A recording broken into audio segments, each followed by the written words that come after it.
And now, stand-up community subscribers and listeners from around the globe, it's time to Stand Up with Pete Dominic, where we ask the important questions that impact you, your family, and your community. Such as, will the CPAC conference finally deliver on its promise of COVID for everyone? And does my boyfriend's new close-cut hair finally mean he's given up on this whole Jared Leto fanboy thing? And now, the podcast host who would never watch international soccer tournaments to cheer on the stumbling, drunken pitch invaders, Pete Dominic. Yeah, that's right. I did watch the game. Pitch invaders are streakers, people who run out onto the field. That's what they call them. And I did watch that game. I watched sports on Sunday with my wife.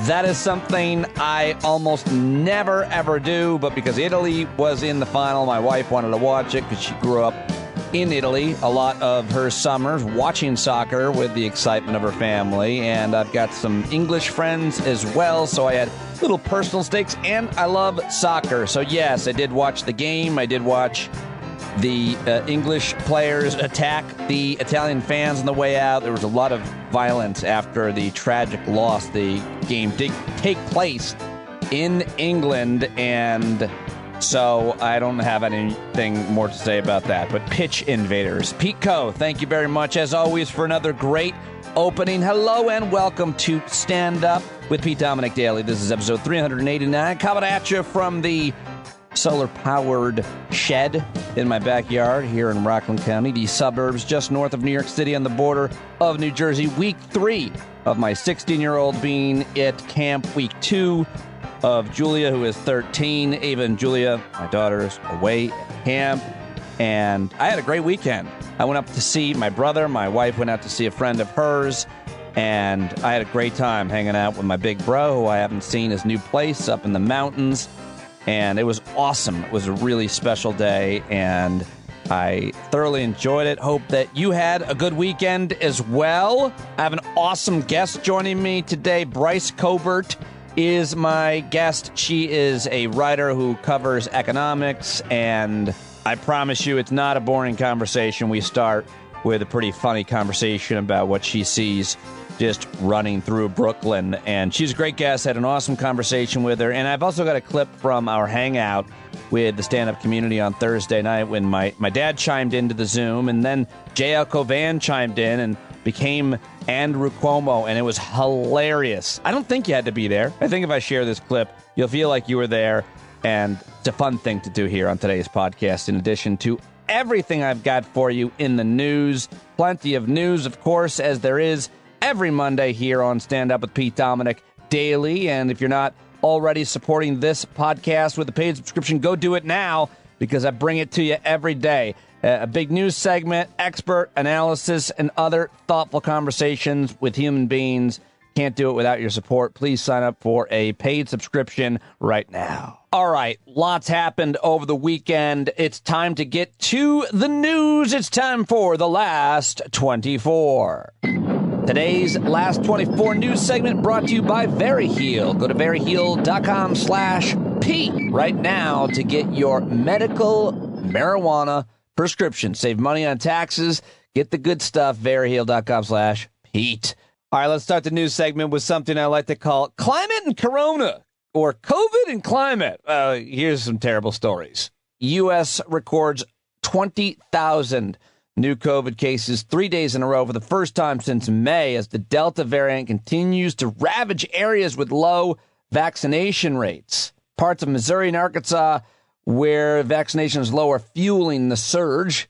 More bad news in terms of climate and heat. Fires burning across the West as the heat wave affects millions around the country. Extreme drought and dry conditions are persisting as another heat wave looms.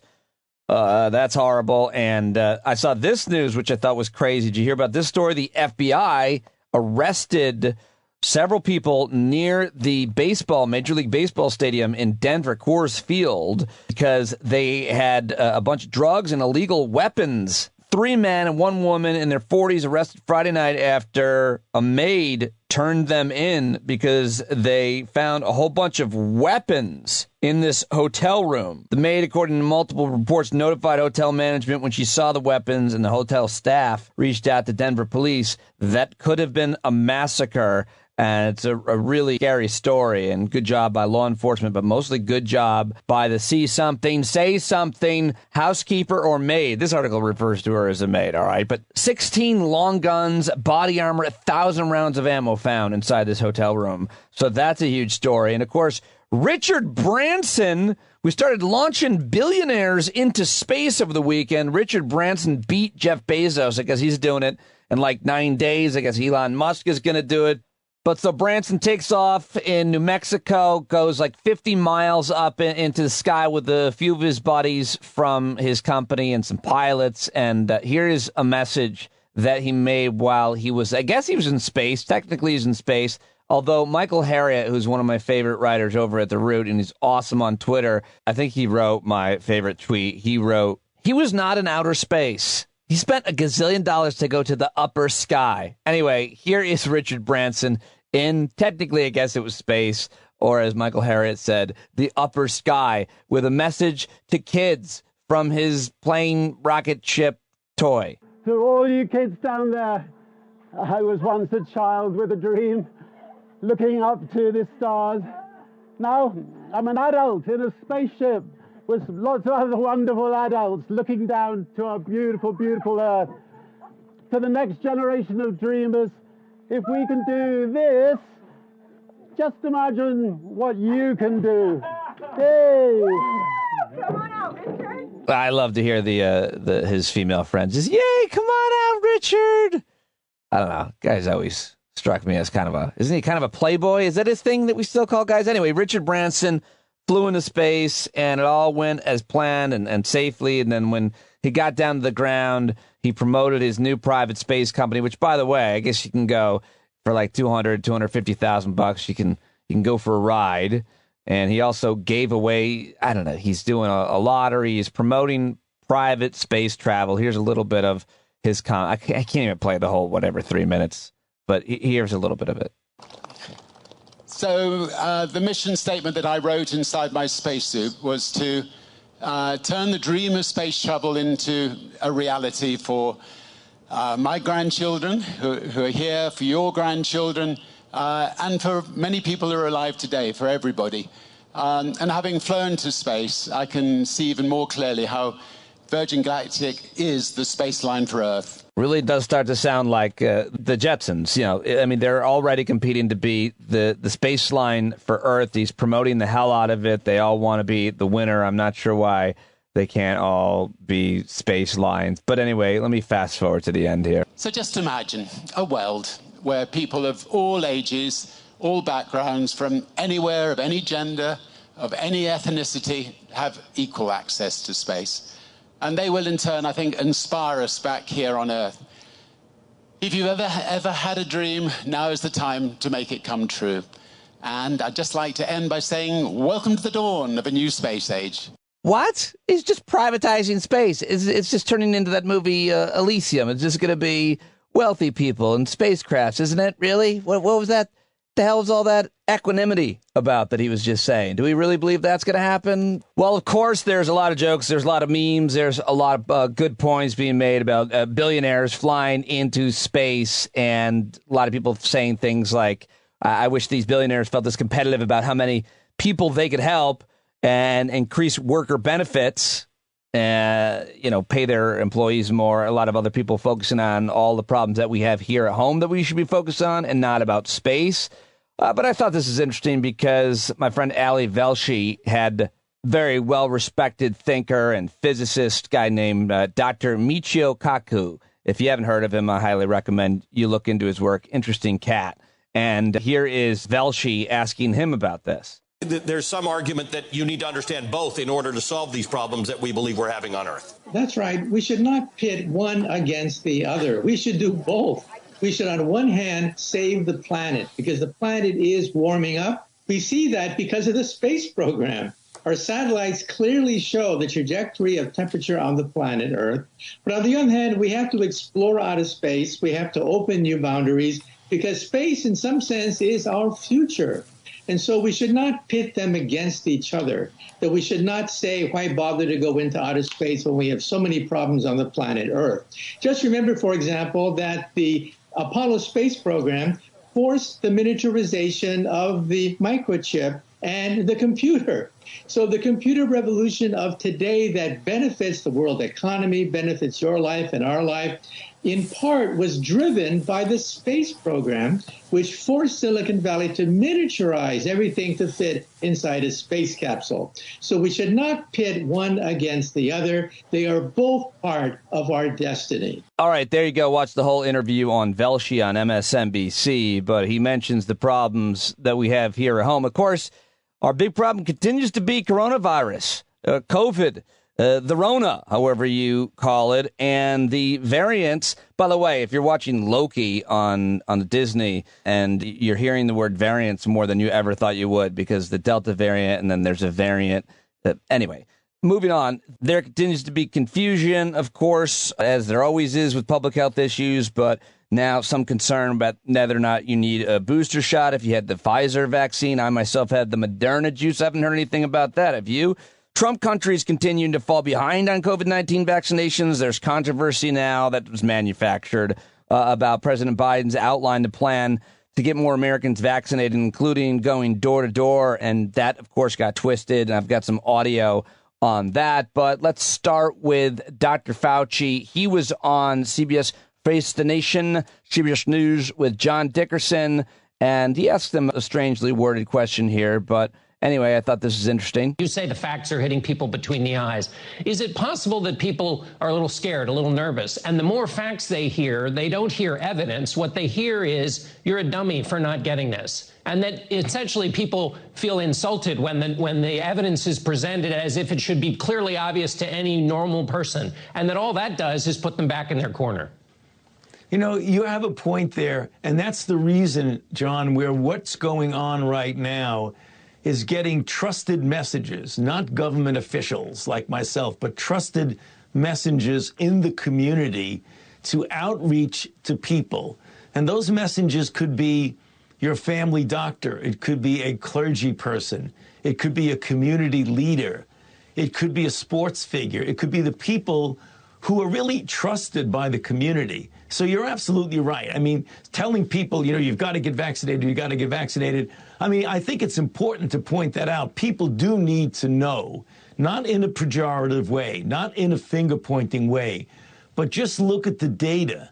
99.5% of all of the deaths are among unvaccinated people. So we have vaccines that are highly, highly effective. And what we need to do is to get those trusted messages, which we're trying to do, to get out into the community and explain to people, you know, in a non-finger-pointing way, why it's important to get vaccinated. All right, interesting question from John Dickerson, and I think a pretty good answer from Dr. Fauci there. But the other big question was about the confusion over the booster shots. Let me throw it again back to CBS's John Dickerson. Let me switch to the question of boosters. Pfizer this week said that there was evidence that immunity diminishes from the vaccine, and they've called for a booster shot. The CDC and the FDA said in a joint statement, Americans who have been fully vaccinated do not need a booster shot at this time. Any statement that says at this time can, of course, change tomorrow. So what exactly is the situation with boosters and the future possibility of needing one? Well, certainly it is entirely conceivable, maybe likely, that at some time we will need a boost. It may be differentially needed depending upon the age of individuals and their underlying conditions. For example, people who have underlying conditions that make them more likely to have a severe outcome. The situation, and you're right, John, it could be confusing. When you're talking about an official recommendation from a public health organization like the CDC or a regulatory agency like the FDA, it will have to be based on solid data from both laboratory and clinical studies. And in real time, those agencies follow and do studies. We at the NIH are doing a number of studies to determine, do we have solid evidence for doing this? Now, right now, what the CDC and the FDA said in a joint statement is that at this time, we don't see the need for it. What the pharmaceutical company Pfizer did, they did their own study and said, you know, we think you're going to need a booster, so we're preparing to boost. That's fine. We want companies, we want academic institutions, and we want the government to continue to collect data. So it really is a question of a firm recommendation versus an opinion. Got it? Is that clear? Oh, man, this is tough. This is tough stuff to communicate. Everybody has a lot of questions. Hello, could I ask a few questions? And I've got some great experts that are joining me. So if there's a question that you have for one of these experts, I'll be reaching out. I think Dr. Megan May is going to join me this week. And maybe I should reach back out to Dr. Peter Hotez. I saw him on with, let's go back to Ali Velshi, who was talking to Dr. Hotez about what he is predicting in states with low vaccination rates and this spreading Delta variant. Here's that. But here's the part, Ali, that people don't quite understand. It's not only getting vaccinated to protect you, because we need two things to happen. One, you need to be vaccinated so you're not going into the ICU or the hospital. But also we need to reduce community transmission. And that only happens when everybody gets vaccinated, all of the adults and adolescents. And this is the problem that we're seeing now in Missouri and Arkansas. Now it's heading into Louisiana and Mississippi and Florida, is that you have that 1-2 punch of low vaccination rates and high levels of Delta. So this thing is going to get a lot of people sick. And what we've got in the young adults, especially in these in the southern states, under 40%, in many cases among the adolescent, under 20%. So we're going to see a lot of sick young people go into the hospital. And the problem is the misinformation that's out there. They give only, quote, death rates. But this virus does a lot more than kill. It causes long-haul debilitating COVID, including neurological effects. In some people, not, of course, in everybody, but that can be a terrible symptom. Well, let's head over to ABC News, where George Stephanopoulos was talking to one of the governors of one of these states that's not doing well at all with vaccinations, and he asked him the question everybody wants to know. This is Governor Asa Hutchinson of Arkansas. You're a Republican. How do you explain this partisan divide on vaccinations? Well, you know, there shouldn't be a partisan divide, first of all, but clearly a conservative is more hesitant about government authority. That's just the nature of it. And so I think in southern states and some rural states, you have that more conservative approach, skepticism about government. And we just have to answer it just like we have all through history, that you overcome skepticism and mistrust by truth. You overcome resistance and obstinance with saying that it's important for our community and it's important for the health of our state and nation. And so I think that's simply the nature of the different views of government. We've got to overcome that mistrust, because Republicans, Democrats, we all suffer the same consequence if the Delta variant gets us and we're not vaccinated. Right, but most Democrats are vaccinated. It's become a thing that is down political lines. It's absolutely nuts, of course, but everything is absolutely nuts. It's hard to keep your head screwed on straight, but trying to follow all of this. But I try to help you do it. I'm holding your hand through it, along the ride with you. And so President Biden a couple of days ago said, we'll do whatever it takes. We'll go door to door. And the right-wing media took that and ran with it. Oh, they're going to come door to door, and while they're there, they're going to take your guns and your children and have sex with your wife, drink your baby's blood, take your baseball card collection. Here's what the president said. We need to go to community by community, neighborhood by neighborhood, and oftentimes door to door, literally knocking on doors to get help to the remaining people protected from the virus. Like I said, seriously, everybody flipped out about that. And one of the last sane Republicans, Adam Kinzinger, addressed this on CNN with Jay Tapp. Jake, it's insanity. It's absolute insanity. Now, what President Biden said, maybe he could have said it slightly differently, is we're willing to come to your house to give you the vaccine. At no point was anybody saying they're going to break down your door and jam a vaccine in your arm despite your protests.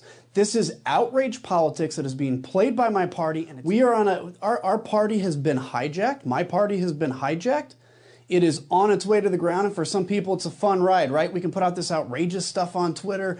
Yeah, I'm getting all these retweets, and everybody knows me, I'm famous, but this plane is going to crash into the ground. Listen, if you are a Republican voter, do not listen to people like Marjorie Taylor Greene. The vaccine is safe. COVID is real. Get vaccinated, because if you're going to listen to the outrage, by the way, in March, she's bragging about Donald Trump creating the vaccine. And now I call on Leader McCarthy, I call on every leader in the Republican Party to stand up, say get vaccinated, and to call out these garbage politicians, these absolute clown politicians playing on your vaccine fears for their own selfish gain. Yeah, that guy's got zero F's to give. At this point, he is completely calling them out every chance he possibly can get. All right, now let's go back to the governor of Arkansas with ABC's George Stephanopoulos, who asked him about this, too. Now, he made it clear that he didn't mean having federal officials necessarily be going door to door, but there is a federal outreach effort. Are you going to be cooperating with that? And how do you respond to some of your fellow governors in the South who say they don't want the federal government to have any part of this? Well, you know, whenever we have a low vaccination rate, we want all the help we can in order to accomplish a mutual goal in increasing vaccinations.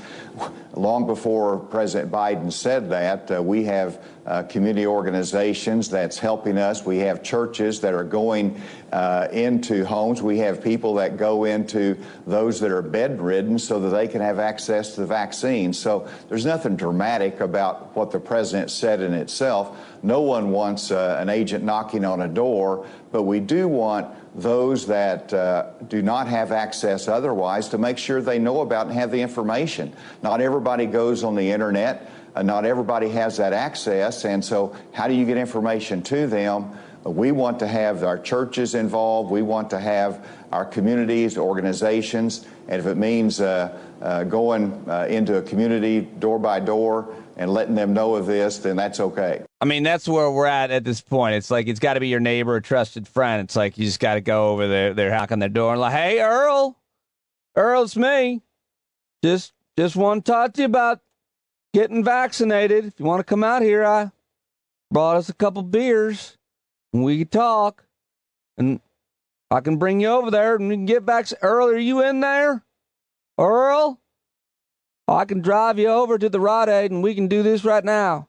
Earl, please. I mean, sorry, I could have just kept going with that. All right, so now I unfortunately have to take you to CPAC, where a lot of terrible things happened and were said. And I just got a bunch of quick clips from the Conservative Political Action Conference, which has gotten more and more fringe and radical. I mean, it was always crazy. It was in Texas over the weekend. And here is this crazy guy, Berenson, who went on stage and said a very dangerous thing about vaccinations. I mean, herein lies the problem. And listen to the applause he gets for anti-vax. Clearly, they were hoping, the government was hoping, that they could sort of sucker 90% of the population into getting vaccinated, and it isn't happening, right? Younger people are well aware of what the risks really are, and they're well aware of the side effect profile of the vaccine. Yeah, that guy's name is Alex Berenson, and don't believe a word the guy says. He's turned into a grifter, as far as I can tell, at this point. I mean, this guy wrote a book, like a Reefer Madness book a couple years ago about all these crazy dangers of marijuana, and he's lost any respect that he ever once had. But anyway, that happened at CPAC. Here's more crazy things that happened at CPAC. Here's the definitely the dumbest member of Congress. I mean, there's some really dumb members, these freshmen that have just come in, but this is Louis Gohmert. Well, look, I want to make clear I've been vilified all kinds of ways, and that's fine. But I advocate for what Dr. King did, peaceful protests. But we can't let them intimidate us from not protesting. Yeah, a lot of people were understandably upset to hear Louis Gohmert's mouth have Dr. King's name in it for even a moment there. Now, here, of course, is the worst moment at CPAC. I got a few more of these real quick clips, but this is the worst moment at CPAC. This is the worst moment I think I may have ever seen take place on a stage. I've seen a lot of bombs. I've seen a lot of speakers, comedians, mostly lose the crowd. I've lost the crowd, but I've never lost the crowd like this. This is absolutely horrifying. This is Don Jr. in Texas, and being critical of Austin, Texas. And then you can hear, well, the rest. Oh, just absolute brutality. Listen to this man die. You know, Texas has always led the charge. Well, till about like a couple months ago, and then Austin sort of took over. Like, I don't know, guys. Like, Texas was leading the chart. You're still top 25.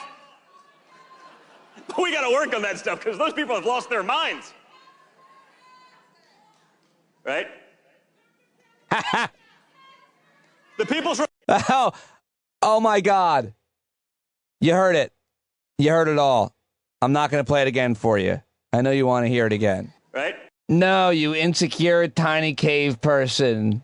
Right? Okay, sorry, I'll move on. Now we have to make fun of his dad, who is also there and super insecure himself. The guy just wants to be loved. He just loves to be in front of an audience of people, and he wants to win the straw poll. And here he is admitting how much of a mendacious, insidious, dishonest, awful person he is. He just says the stuff, all of it, out loud. I promise they're short clips. Became a different man when the Democrats viciously stated that they wanted to impeach him. They went wild. We want to impeach him. We're going to impeach Bill Barr. We're going to impeach him. He became different. I understand that. I didn't become different. I got impeached twice. I didn't change. I became worse. I became worse. I mean, yes, he definitely became worse, and everybody knows that. But I guess to him and to that audience, becoming worse means becoming better. And they have a vote there at the CPAC at the end of the bizarre ongoings and who they would want to run for president or be president, get the nomination if they were to vote right now. It's really not accurate. It's stupid. It's based on nothing. But Trump wants to win it so bad. He's begging them to vote for him. And listen to what he says. Listen to how he admits how he manipulates things and how it works. By the way, you have a poll coming out. Unfortunately, I want to know what it is. They do that straw poll, right? Now, if it's bad, I say it's fake. If it's good, I say that's the most accurate poll perhaps ever taken. And I know they have it. I guess it gets announced after. I want to find out. Are you going to? Oh, he won't. He won't tell me. I know, Matt. He won't tell me. Oh, he so desperately wants to know who won. Well, in the end, he won, and it doesn't matter. All right, here is Trump now talking about old Nazi propaganda techniques. If you just keep telling a lie, people will believe it. And he's saying that they do that about him, that media, his opponents do that about him. But, well, here's Jim Acosta on CNN introducing the clip. This time claiming disinformation is being directed at him. If you say it long enough, hard enough, often enough, people will start to believe it.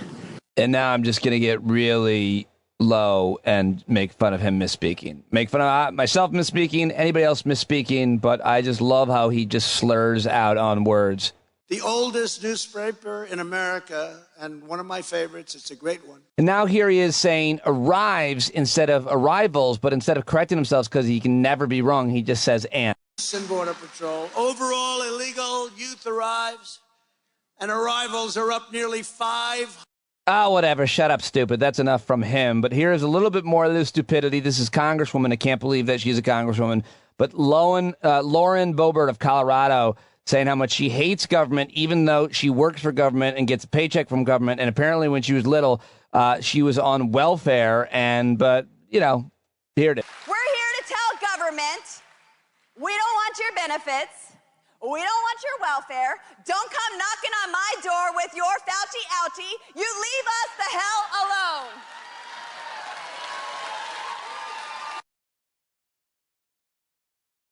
All right, Congresswoman Lauren Boebert, and that is the CPAC segment. By the way, she tweeted back in September 2020. She actually tweeted, "I'm living the American dream. I came from welfare, standing in line, waiting for government cheese, to now running for Congress." I mean, she benefited from government assistance, and it really is challenging, of course, but the hypocrisy is not the thing. Cruelty is definitely the thing, and so is stupidity.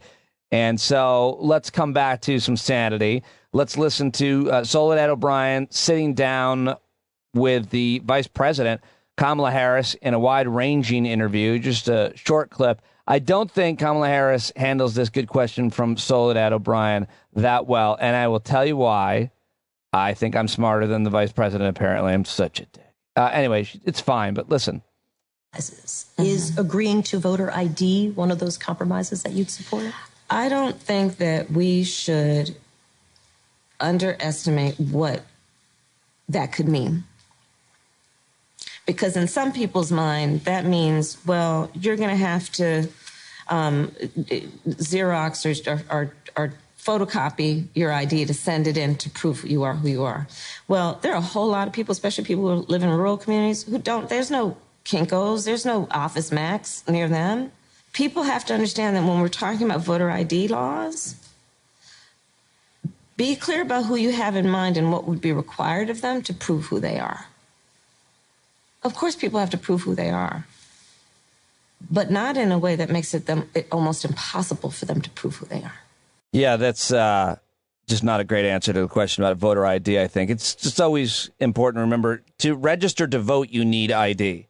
You need usually a bill. When you register, when you go to register to vote, that's when you have to prove who you are. Then when you go to vote, you don't need to prove who you are. You just go and you say your name and you sign. It's always worked. There's not an issue. There's no fraud. I mean, there's very little fraud. It's certainly never affected the outcome of any election. And where there is fraud, it's been Trump voters pretending to be their dead mothers and that kind of thing. Anyway, I didn't mean to make it sound like I was giving Kamala Harris advice, but messaging is important. It's got to be really hard to remember all of the types of answers that you need to and be able to explain things really well in that kind of format. She usually does, I think, a really good job, but I think she needs to work on that answer for that good question from Soledad O'Brien. Watch the whole interview at BET News, and that is all I've got for it. The last 24. Wow, that was a lot of audio, though. That was a lot. So let me now get to just all of the rest of the headlines that remain. It's time for the news dump. And I do believe Pete Co has given us a new jingle. Let's see. Angry storming turkeys run attacking in a clump. Your neighbor never stood a chance on today's news dump. You're never. I can't do it. Good work, Pete. Yes, he did it again. All right. Massive protests have broken out in Cuba to protest food shortages and high prices. Cuban Americans joining them in Miami. And this is an interesting story that I'm going to try to watch and follow. Also following what's happening in Haiti, the aftermath of the assassination. I heard a really interesting segment about that. Want to learn more about it as well. Scholarships are piling up for 14-year-old spelling bee champ Zyla Avant-Garde, who it appears can do pretty much anything. I think a lot of people were very excited to celebrate this young woman's success, and multi-talented young African-American girl, and everybody's excited to watch what's going to happen next for her. The death toll has reached 90 in the Surfside condo collapse that developing over the weekend. 2021 marked the deadliest year for manatees in Florida in recorded history. Oh no, 841 manatees have died in the Florida waters so far in 2021. According to data from the Florida Fish and Wildlife Conservation Commission, nearly 53% of the dead manatees were found in 5 neighboring counties. Apparently, the manatees are starving to death during the winter and springtime when the majority of seagrass has died out. Pollution of waterways through urban and agricultural development is contributing to the deaths by putting into the water nitrogen and phosphorus that feeds algal blooms, which chokes off the seagrasses, and that's a major food source for manatees. Also, boating accidents are also a factor in manatee deaths, with 63 manatees dying due to boat crashes. Terrible, sad news for manatees, and another result of human activity, pollution, and climate change. Well, here's something that hopefully would help fight that. It's an announcement from Tesla that apparently they're going to build a Tesla neighborhood called Sun House at Easton Park. It's an initiative to be the first solar neighborhood, the nation's most sustainable residential community. I'm really excited to follow that. Elon Musk saying neighborhood solar installations across all housing types will reshape how people live. All right, cool. Let's see what happens. Over the weekend, they took down the Robert E. Lee statue in Charlottesville, Virginia. That was the subject of the horrible controversy and violence of the Charlottesville massacre back in 2017. And it came down peacefully. You know what else came down? The 7-foot-tall black metal fencing set up to fortify the U.S. Capitol in the wake of the January 6th siege. Apparently, that came down as well. And finally, the film Black Widow, starring Scarlett Johansson, part of the Marvel Cinema Universe, that I can't wait to watch with my daughter. Apparently, it's got some pretty bad reviews, but it soared to a pandemic box office record. So excited to watch that with Ava this weekend when I get to see her for a couple days before she goes back to camp. All right, that is the news segment, and now it is time to first. I want to share something that happened with you before I get to my interview with Bryce Covert, and we talk about all kinds of economic issues that I think you're going to really enjoy and learn a lot from.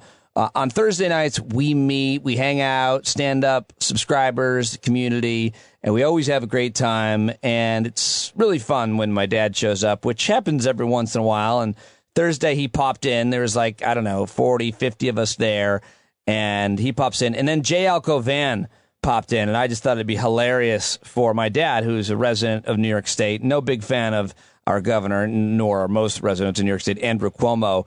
And J.L. does an amazing Andrew Cuomo, so I did my thing and played Puppet Master, and I wanted to share it with you because I thought it was pretty funny.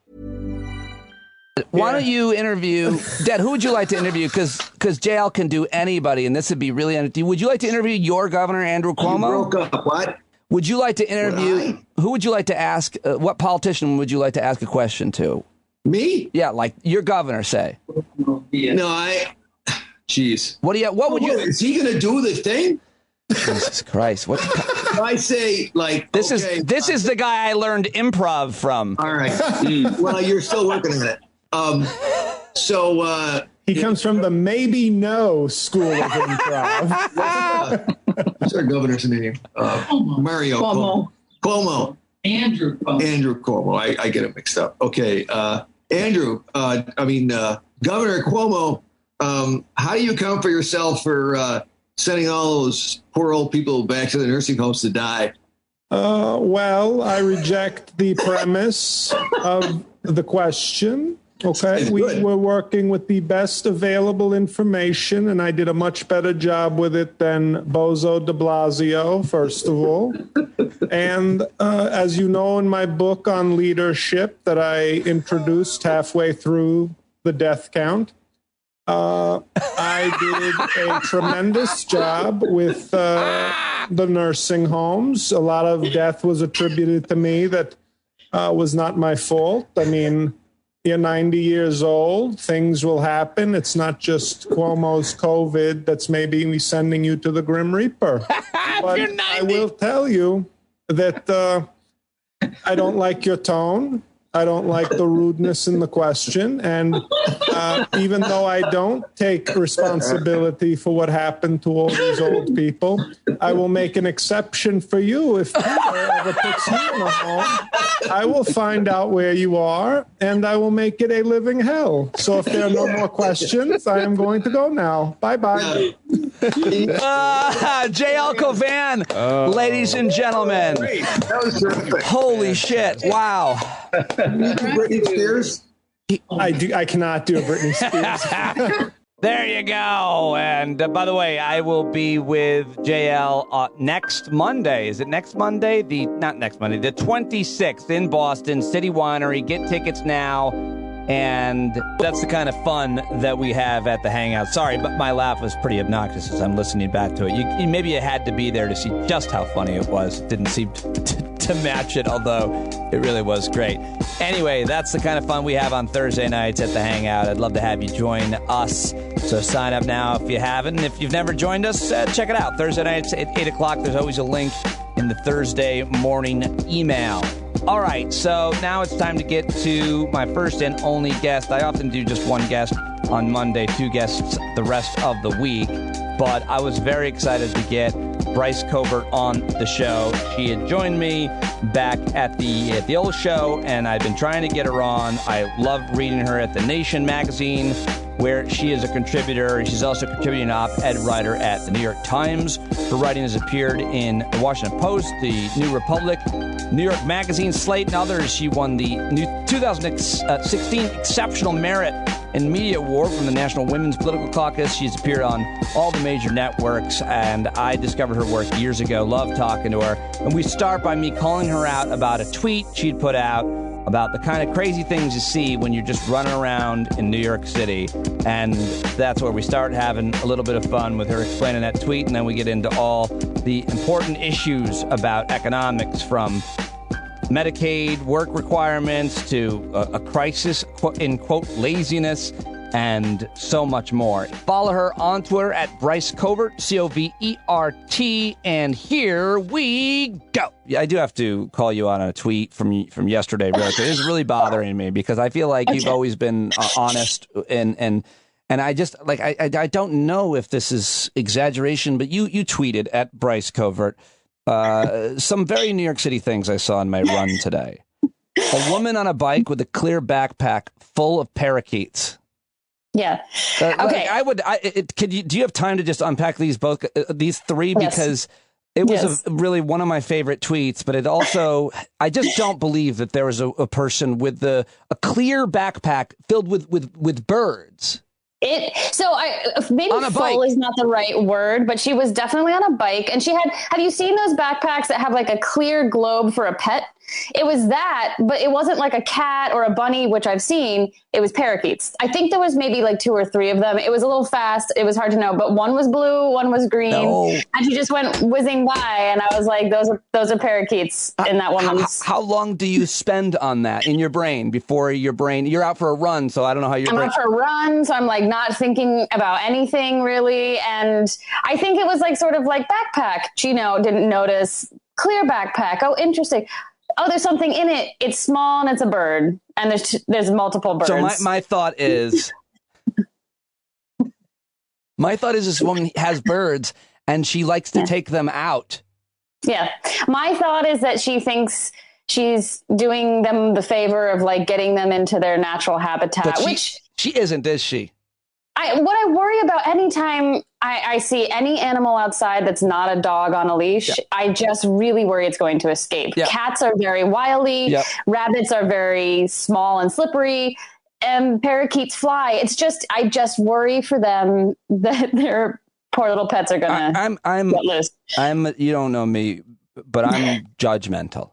It's like I'm not proud of it. As a comedian, you kind of almost have to become that. In a sad way, but I think that she's a monster.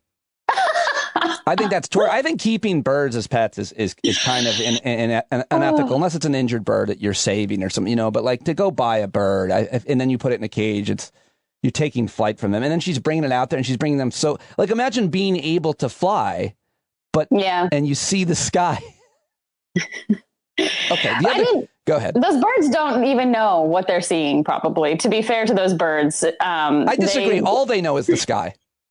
Those birds were raised in captivity. Those birds have never seen a tree branch in their life, I would imagine. At least not one in New York City. They're clearly not indigenous to Brooklyn or wherever you are. Also saw a man walking around holding a full piece of naan bread. It was like Indian bread. This big. Yep, it was round. See, this made me laugh and it made me really like your sense of humor. I just started laughing because what's notable is that it was a full. Yeah. If it had been like, a little like triangle of it and he was, munching on it, I'd have been like, all right, you're eating some naan as you walk down the street. But he wasn't eating it. He was holding it, and it was large. Because I looked at it and I was like, what is that man holding? Is it like a bag? Is it some papers? And I got closer and it was a naan. Got closer. Did you get closer on purpose? Did you go out of your way to see what he had? We passed each other, and I wasn't trying to get his naan. That was his naan. Oh, God, you should have snatched it and gave it to parakeet lady. Okay. And finally, a Hasidic Jewish man on a scooter with a plastic bag over his, how do you pronounce it? Hoisha hat? You know what? I don't know how to pronounce it. I just wanted to be specific because it's not like he was wearing a baseball cap. He was wearing a formal Hasidic cap, but it was underneath a plastic, shopping bag. full like long pants, long. This is the thing. My wife has a client, several clients she works with that are Orthodox, and she's been like starting to argue with them about how warm they dress. She's like, I understand you have to cover your skin, but why wool? Yeah. Why not cotton? Is there anything against and black wool? Oh God! I mean, he was in a full black wool suit, and it was very humid yesterday. There was this image. We were both going downhill, and he started taking off, and it was kind of misty because it was between rainstorms. And I wish I had been able to stop and take a picture, because there's this man on a scooter with a bag on his head, just off into the misty distance. It was really nice. New York City. So, I mean, it's that is a hilarious tweet, and reason why everybody should follow Bryce on Twitter right now. Okay, there's a lot more, but you know, I swear I don't tweet about running very often, but sometimes you got to. Listen, I'm up. If it's that animated every time, I'm up for a tweet covering every one of your runs. I miss running in New York City. All right. And speaking of New York City, and I did see you tweeting about it. Let's just real quick. I didn't realize this. I think I saw this in your Twitter. I've been really preparing a lot to talk to you. Everybody across, like everybody saw that tweet from the storms that took place yesterday, crazy weather in New York. They saw this video went viral of this woman wading through the staircase, like at the subway. And I think you tweeted just a reminder, or you retweeted at least maybe, the governor, the New York State is responsible for the subways, and not New York City necessarily, which is kind of confusing and upsetting. But more importantly, the city knows it needs to prepare since Hurricane, what was it? Sandy. For these inevitable weather, flooding, mostly water, and they can't. So I just thought that was really important. What else can you tell us about New York City's lack of preparation or the budget issue? Oh, God. I mean, we've had so many issues with this too. I mean, this is not unique to New York, but we certainly have had some really big issues in New York. There was a couple summers ago. New Yorkers will remember what I'm talking about. Trains are just breaking down all the time. Mm-hmm. Like, I had a very good friend who was stuck underground for, I think it was an hour or two. And it was one of those, like, am I going to just be stuck here forever moments? I would worry about my husband getting home from his commute every day because trains were getting stuck underground, because our trains were so old and our tracks are so old. The system needs to be upgraded. There's just so much that needs to be done. It obviously takes dollars. I mean, one point of empathy with the state is that, states have limited budgets. We obviously, if you've been paying attention to the news, we don't spend enough on infrastructure in this country. And public transit is one of the biggest victims of that. And so, Andrew Cuomo, New York's governor, has not devoted the resources to actually upkeep and maintain our subway for some time.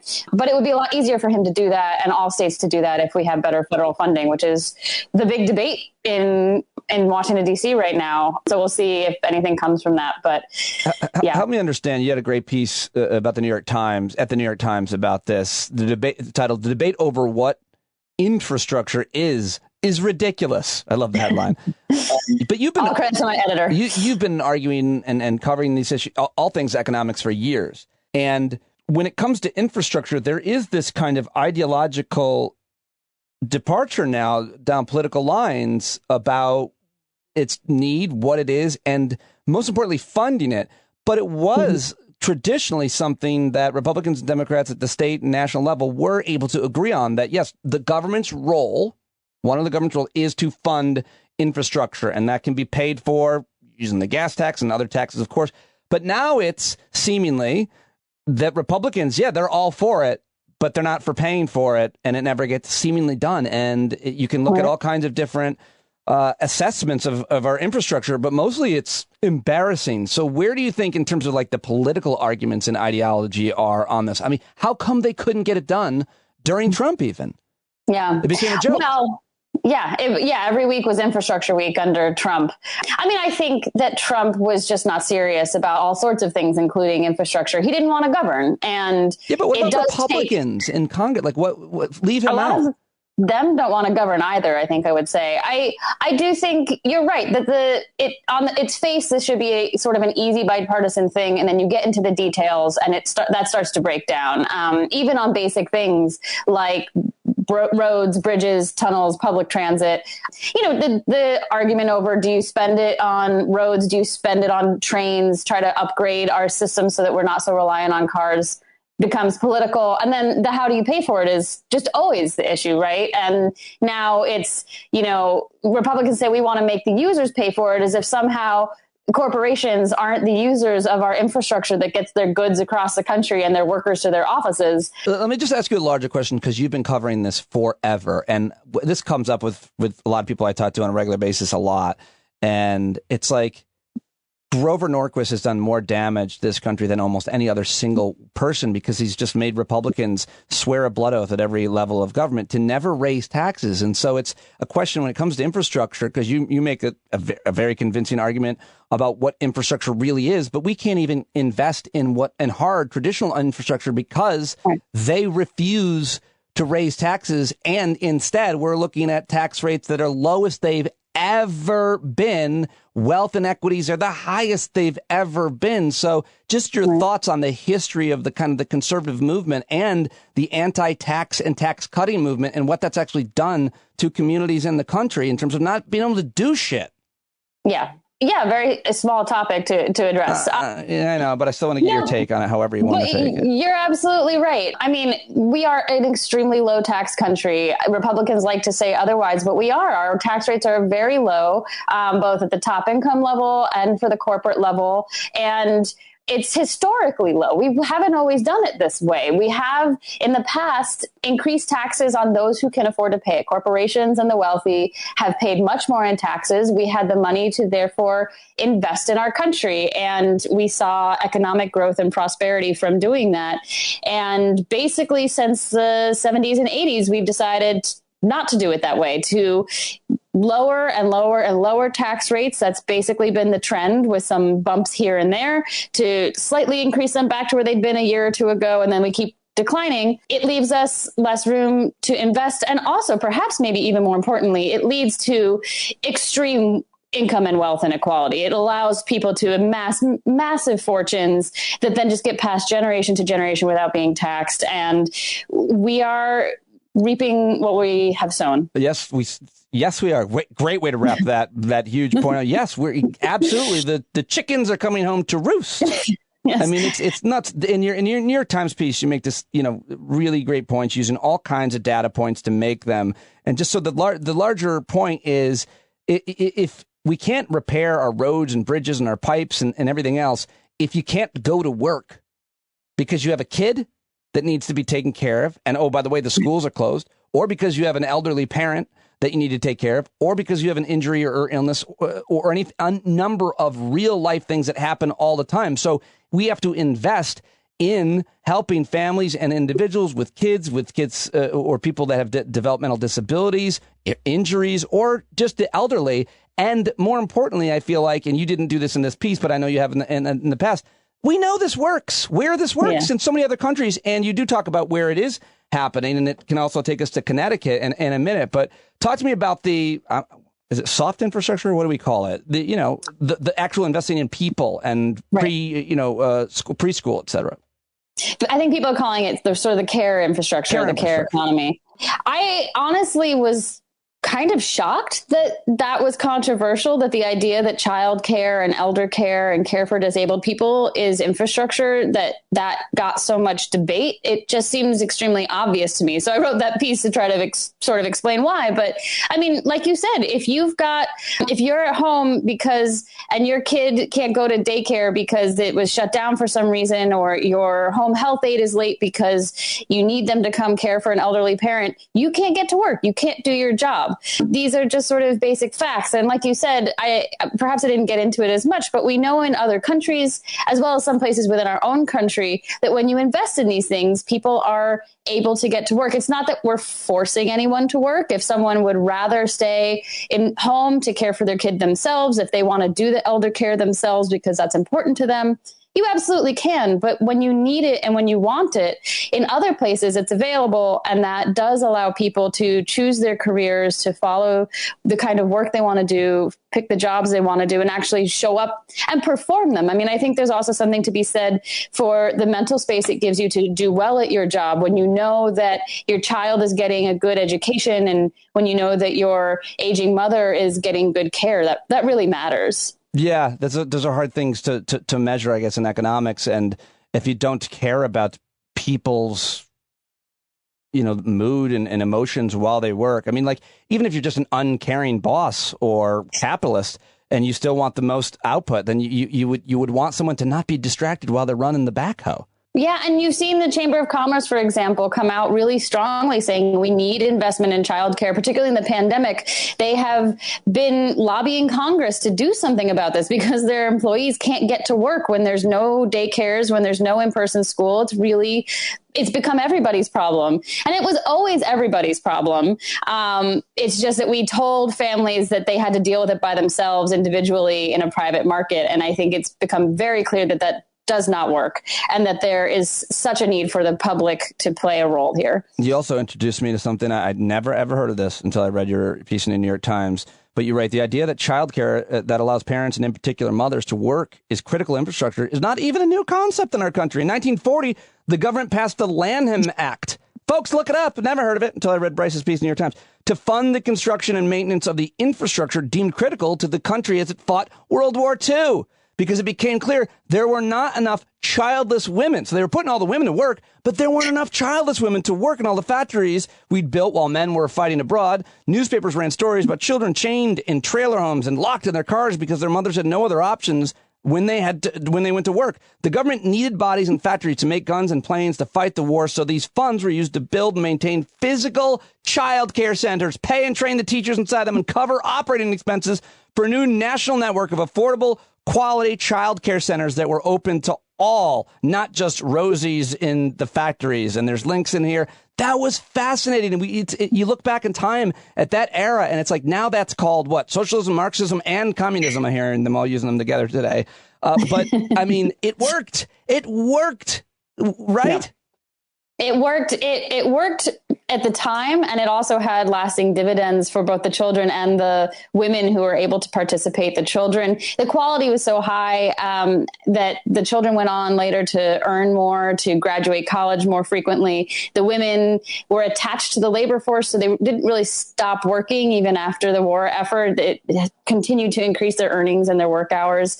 But yeah, it absolutely worked. I mean, the government sort of looked around and said, oh, crap, we need people in our factories building our planes and our guns, and we've run out of childless women, and now they're dumping them in like movie theaters, and this is not good for anybody. We should do something about it. And you see that kind of thing today. I mean, you're talking about, chaining them to this or that so the kid doesn't get into trouble. I mean, I almost understand that when my daughter was really little and my older one was little, my wife would be working out in the living room, personal training in Manhattan, and I would be like out late doing stand-up, but I'd be exhausted. And my daughter, like, I don't know, she's 8 months old, and I just couldn't stay awake. So I'd like put my fingers like in the back of her diaper. So if she like got away, I'd be like, oh, what? Where are you going? But it was like, so you had to stay. I was so tired. I'm trying to think of something from my life. But the point is, you hear all these stories. Woman's working minimum wage at McDonald's and leaves her kid at the park for an hour or something, and she gets arrested.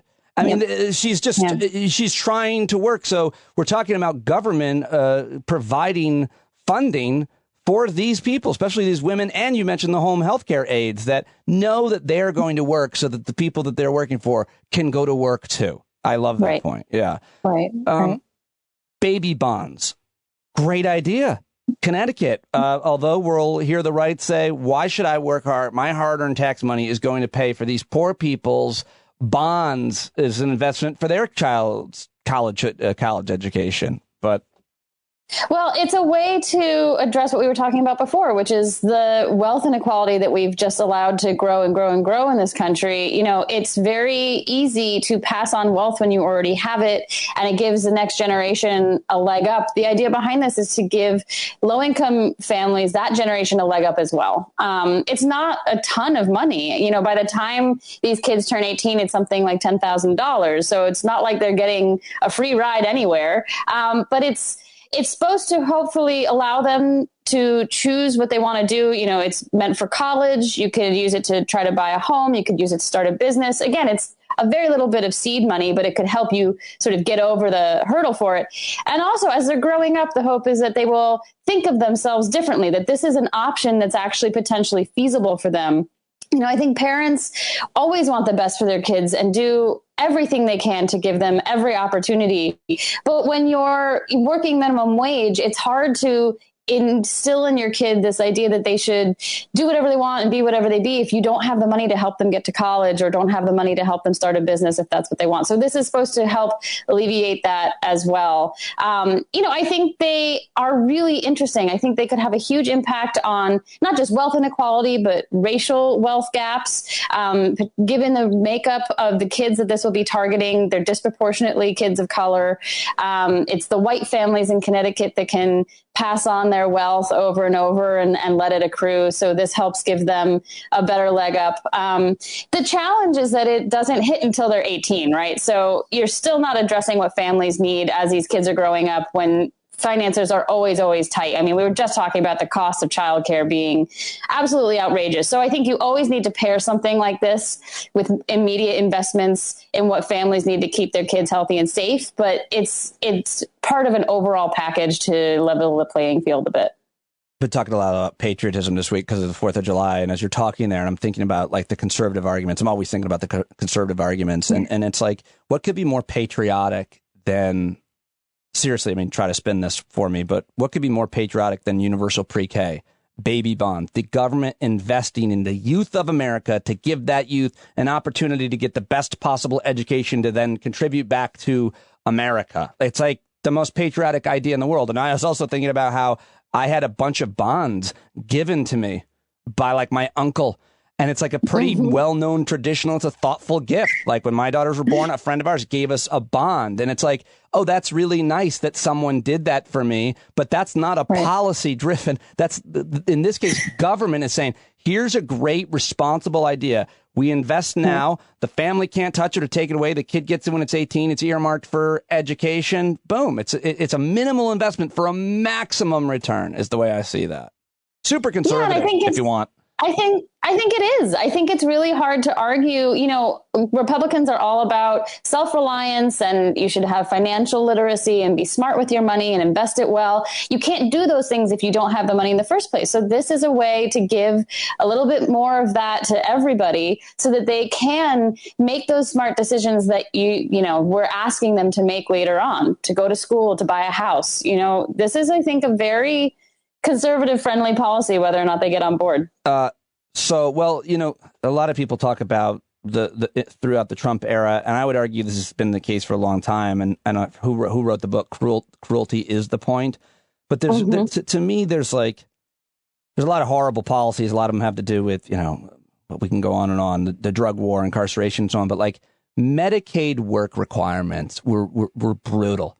They're just so cruel, so mean. And you've written about this recently. I think this was at The Nation, about how it looks like that's over. It looks like we're not going to have to be concerned with Medicaid work requirements. The headline at The Nation is Medicaid work requirements appear to be dead. What are they, and can you help me explain why they were so cruel and ineffective? Yeah. So just overall, the Trump administration was all about work requirements, which is this idea that if you're going to get a public benefit, you must be required to put in a certain amount of work, or in some cases you could volunteer maybe or go to school instead. They wanted to do it in basically everything. They made arguments in any program they could, but they were able to stand them up briefly in Medicaid. Medicaid is the health insurance program for low-income people in the country. And they wanted to say, well, if you're going to get health insurance benefits, you have to put in this work. And it's, to be clear, one of the pernicious things about work requirements is not just the requirement to work, even though most people on these programs already work, although it varies a lot. So often it's a stopgap until they get to the next job. But it's really the paperwork burden, because you're having to go somewhere and prove it month after month, make your way through what is always a complicated design. And in truth, what it's really meant to do is to whittle the rolls and to kick people off when they are unable to prove it and get through that maze of red tape. And that's what we saw. One state, Arkansas, actually stood up a work requirement in their Medicaid program. It was the first time ever in the history of the country. And they lost 18,000 people off their rolls within a couple of months. It is very hard to see how it is designed to do anything but that in all sorts of ways. Just the paperwork required, the lack of information, the way these people's lives work and their jobs work, they were set up to fail. And many of them did. I always think about when I lost the corporate gig at Sirius and desperately wanted to not go back to corporate media and wanted to try to make this thing work on my own. We had to find out how to get insurance, which was a fucking nightmare. And luckily for Obamacare and the Medicaid expansion, and as soon as I lose my insurance, we have our first healthcare issue. My daughter's diagnosed with scoliosis, and it's not like serious, but needs treatment, potential surgery, and definitely in a very expensive brace, which would have been covered. And my wife handles this whole thing. And I remember her tough as nails, like toughest person I know, but I remember her getting like emotional. And she said, as she's trying to navigate the health insurance requirements and how to get the best policy for our family, she gets all emotional and says, I have a master's degree. If someone didn't speak good English, they'd be completely fucked. And that I keep thinking about that as I'm reading that article. If you're working, doing some manual labor outside some horrible job, you're an immigrant, you don't speak English. And your Medicaid's running out. You're trying to navigate this. Forget about it. It's so impossible. And it seems to be made that way, especially for people who have language barriers, is what I'm trying to keep coming back to on these types of issues. The people who need it most, they make it hardest for them to even apply for it. Yeah, I mean, even just someone like you or I, who is a native English speaker, college educated, white collar job, think about how much you know about your healthcare package if it's employer sponsored, and how you would go about figuring that out on your own if it wasn't set up by an employer. And then every single month having to go through it again, documenting how much you work and making your way through a complicated government website that is not user friendly. Also, their website shut down overnight for some reason every night, so you could only do it during certain hours. No, they did not close their website during certain hours when the people who work in the night shift. Yeah, it was bizarre. Sorry, website's closed. We'll return at 4. That's crazy. I can't even imagine a reason why anybody would close a website for anything ever. I mean, the whole experiment really just proved that the point is not to help people work. The point is to penalize poor people and to kick them off of these programs. That was the point. They made it extremely difficult all the way through. If what you want to do is to connect people with work, then you give them a support like Medicaid so that their health concerns are taken care of, their bodies are healthy, their minds are healthy, and they're able to go and do their work. You take that away. I talked to one man in Arkansas who had asthma as well as a hernia, and he said, I want to work, and every time I do, I end up in the hospital. So what am I supposed to do? Am I supposed to, if I don't work, I lose my Medicaid, I lose my access to my inhaler, I lose access to the surgery I'm supposed to have, but I have to work in order to keep this health insurance. Where does that leave me? And countless other people are in the exact same kind of situation. I don't know who this guy is, but he sounds lazy to me. He sounds lazola. And the day I met him, he'd walked on foot, talking about how to know how to do this. He'd walked on foot to a food bank, hoping they could help him figure out how to keep his Medicaid. And they couldn't. They said, that's not what we do. And then he walked away because he didn't have a car into the cold to try to go figure it out somewhere else. And I don't know what happened to him. I hope that he was able to keep his Medicaid, and I hope he was able to get healthy, but no one was making it easy for him. I make the joke because you have a great piece, and this will be the last one. I know I'm probably even over time already, Bryce, but I love talking to you. It's titled, There is no crisis of laziness. Republicans seem determined to make workers so financially desperate that they'll labor for whatever pay employers deign to offer. There's been a really interesting debate and discussion as a result of the pandemic and the unemployment that was given. And anybody, and I really want to get your take on this, can point to several anecdotes of people who said out loud, why would I go back to work when I'm getting paid by the government? Why would I go back? I'm sure there's plenty of people who said that, but it's not even remotely close to most people. It's not the case. Right. Most people, as you make the point here, want to work, want to get paid and everything that comes with it, want to get away from their kids that they've been on top of for the last year, and so on. But that's not how the discussion happens in media, much less in politics. The discussion is always about that person, those anecdotes. But we do have data. You always refer to the data. There is no crisis of laziness. Make the case. People have been looking at this question over and over again. They looked at it during the Great Recession. They've been looking at it now during the pandemic to see if you give people enhanced benefits, unemployment benefits, longer time to stay on, bigger checks, cover more people, does it mean that fewer people want to work? And the answer is just always no. It doesn't lead them to look for work at lower rates. It doesn't have an impact on employment. There were times during the pandemic where these benefits have lapsed because of Congress.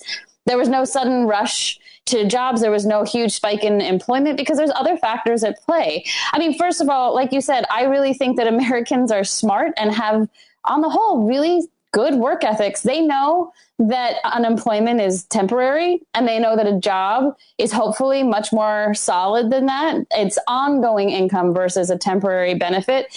People are smart enough to understand that equation and choose a job when it makes sense. The challenge, I think, right now is, first of all, we are coming out of a historic shake of our entire system. And we just haven't ever lived through anything like this. It's going to be a bumpy road. There are going to be some mismatches. I also think that employees are looking at their jobs and questioning whether they were getting paid well enough and being treated well enough to go back to them, particularly in service sector jobs that paid crap, didn't treat them well, often didn't come with benefits. We've all been through a life or death situation, particularly in these roles. I mean, line cook was the occupation with the highest death toll rate from COVID. Yeah. Line cook. I understand line cook. You're stuck in a kitchen with your colleagues in unventilated, often unair conditioned spaces.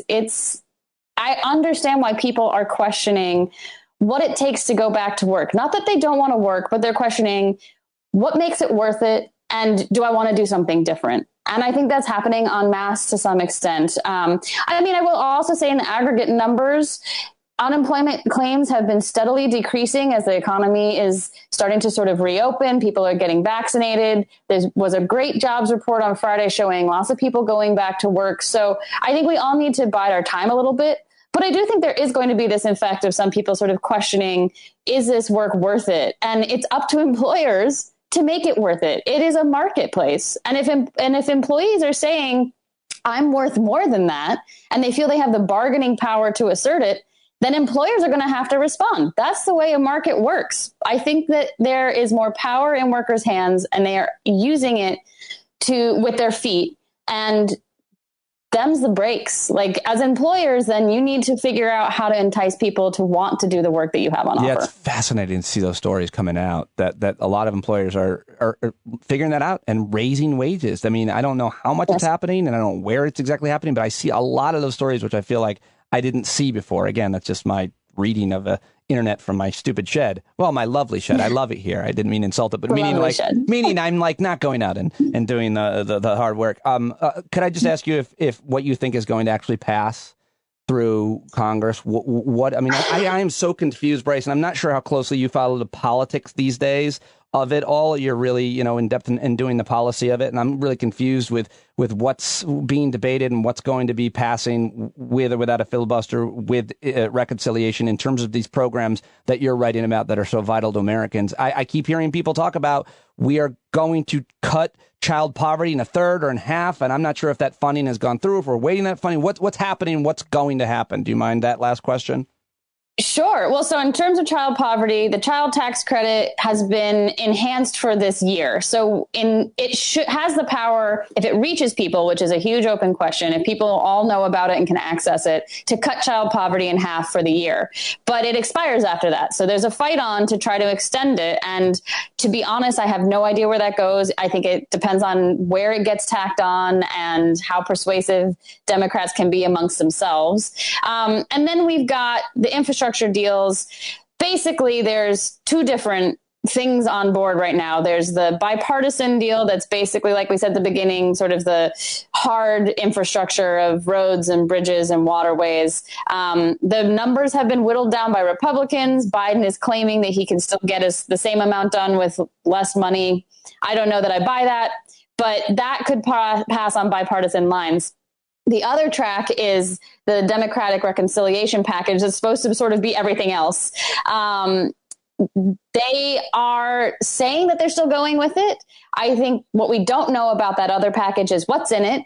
You know, Democrats would like to see all the money taken out of the hard infrastructure by Republicans put in that other package. And others are saying, no, we're not going to do that. And then how big is it? You know, is Joe Manchin going to keep this price tag so little that we can't really get good investments in things like childcare and home care? Right.